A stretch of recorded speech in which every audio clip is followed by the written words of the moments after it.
Bienvenidos a un nuevo video. A continuación te mostraremos las últimas noticias. Recuerda suscribirte y dejar un maravilloso like. Vemos que esta aprobación solamente es el continuismo de seguir engañando al pueblo con leyes que solo sirven para el marketing. Hoy, en la sesión plenaria número 42, los diputados aprobaron la ley anticorrupción. Sin embargo, la diputada por el partido Vamos, Claudia Ortiz, se abstuvo de votar. Según la diputada, esta ley propuesta por el presidente Bukele solo se trata de marketing y como la ley no la propuso ella, pues no le interesa votar a favor de la ley. Al respecto de la ley que está en discusión en este momento, quiero decir algunas consideraciones. En primer lugar, es que el problema no es que hagan falta leyes en El Salvador. El problema es que las que existen no se cumplen. Las leyes en este país se aplican con selectividad. Por eso, al ver lo que pasa en la práctica en nuestro país, esta ley que se quiere aprobar y que es un texto tiene bastantes mecanismos interesantes, importantes, pero cuando vemos lo que pasa en la práctica, vemos que esta aprobación solamente es el continuismo de seguir engañando al pueblo con leyes que solo sirven para el marketing, que solo sirven para hacer ver o querer hacer ver que hay una realidad que realmente no existe.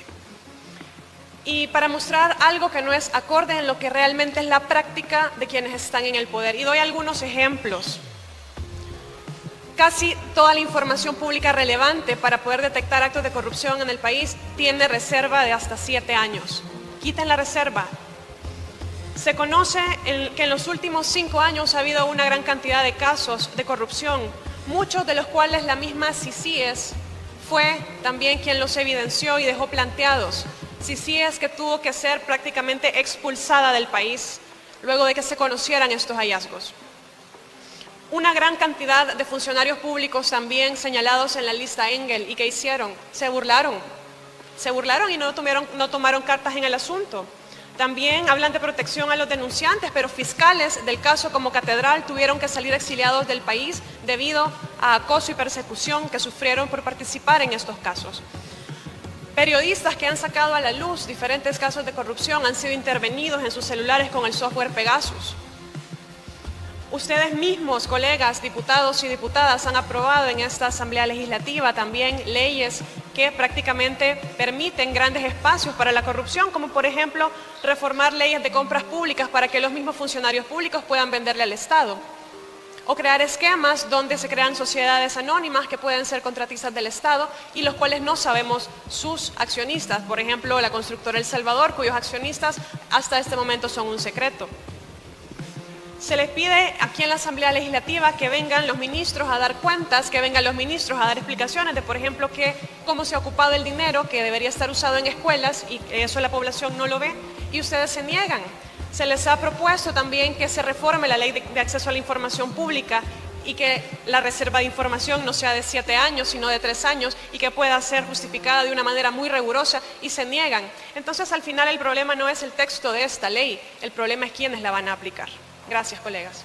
La ley anticorrupción busca eliminar y sancionar estos actos en los funcionarios públicos, un patrón que destacó en los gobiernos del FMLN y Arena. Solo el hecho de que ahora los actos de corrupción ya no prescriban, no importa los años que pasen, siempre van a estar vigentes, podrán ser buscados, investigados y condenados. Es una ley anticorrupción, ok. Pero aquí siempre se estuvo hablando de corrupción, pero nunca se atacó, en realidad, como debería ser.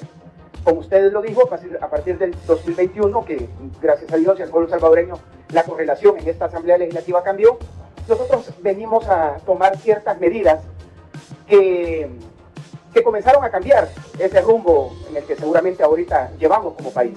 Para estudiar esta ley, los diputados conocieron la opinión del fiscal general de la República, Rodolfo Delgado. De parte de la Fiscalía General de la República, vemos con beneplácito la iniciativa que ha tenido el señor presidente de la República a través de su ministro de Justicia y Seguridad de presentar este proyecto de ley, el cual viene a complementar los tratados internacionales que en materia de prevención y combate a la corrupción ha suscrito el Estado salvadoreño. La ley implica la creación del Sistema Nacional Integrado Anticorrupción SINAC. Bajo este sistema se deberá crear mecanismos para prevenir y combatir este tipo de actos. También el SINAC deberá invertir en tecnología y crear protocolos para hacer un intercambio de información en tiempo real entre las instituciones involucradas, las cuales son la Fiscalía General de la República, el Ministerio de Justicia y Seguridad, la PNC, la Corte de Cuentas, el órgano judicial, el Ministerio de Hacienda, la Superintendencia del Sistema Financiero, la Comisión Nacional de Activos Digitales, el Centro Nacional de Registros, el Ministerio de Obras Públicas, el Registro Nacional de Personas Naturales y la Dirección Nacional de Compras Públicas. Debo mencionar de que este viene a ser un paso hasta cierto punto lógico en el desarrollo de toda una política en contra de la corrupción que se viene implementando y que he observado al menos desde el año 2019. ¿En qué sentido? En que durante la anterior Asamblea Legislativa se aprobaron reformas al Código Procesal Penal en el sentido de que los delitos de corrupción no prescribieran, por lo menos en cuanto a las figuras delictivas más relevantes. Otro aspecto que implica este marco legal es la creación del Centro Nacional Anticorrupción, como ente adscrito a la Fiscalía. Este será el encargado de ejecutar las investigaciones en los casos de corrupción. También este centro tendrá la responsabilidad de crear una ventanilla de denuncia ciudadana. También quiero hacerle un llamado a la población en ese sentido, primero para seguir confiando en las instituciones, segundo para que denuncien con todas las pruebas si ustedes creen o tienen indicios de que alguien esté cometiendo algún tipo de delito para poder abonar también a esa nueva institucionalidad. Que ahora sí se están haciendo las medidas necesarias y se están creando los cuerpos de ley necesarios para tener un combate a la corrupción frontal y sin piedad y sin miedo. Otro aspecto que implica la ley es que todo empleado o funcionario público, el cónyuge y sus hijos, deberán presentar junto a su declaración de la renta una declaración jurada de informes de activos y pasivos, con el detalle de sus transferencias y adquisición de inmuebles. De aprobarse en el Pleno este marco legal, toda persona deberá denunciar ante el SINAC si observa una irregularidad de algún funcionario público.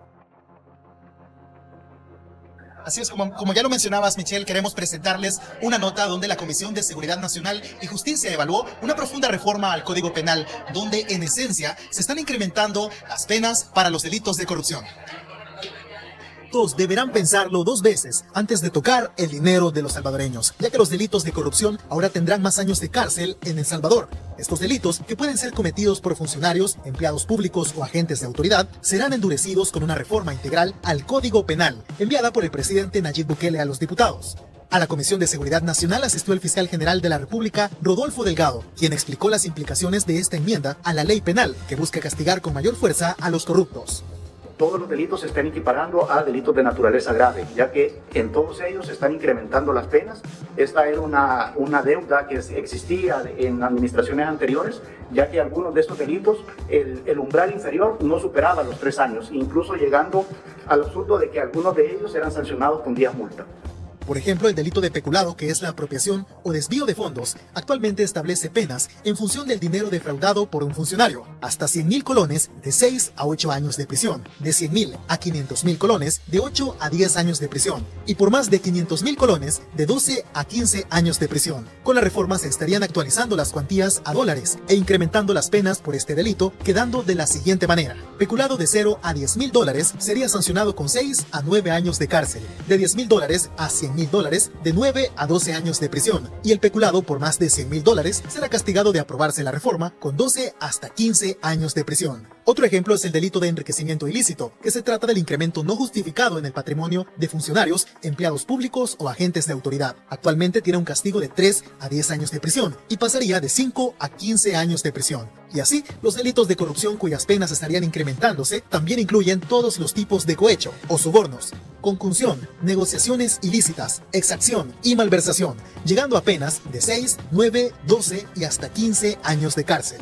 Los diputados se mostraron a favor de estos cambios a la ley penal que permitirán castigar de forma más severa la corrupción en la administración pública. Y esto abre también la posibilidad no solamente a tener una institucionalidad más robusta, sino a enviar un mensaje bastante claro, ¿verdad? Que en este estado, que todos estamos también construyendo, no se va a tolerar la corrupción y se va a abrir paso también hacia una nueva persecución sobre todos aquellos que estén cometiendo algún tipo de delitos. Así que nada más, señor fiscal, agradecerles. Veo muy bien este tipo de iniciativas, enhorabuena, realmente esto entra en sintonía con el trabajo que ya se había hecho anteriormente, así como también, como el presidente Nayib Bukele mencionaba, de que se tenía que combatir este tipo de delitos.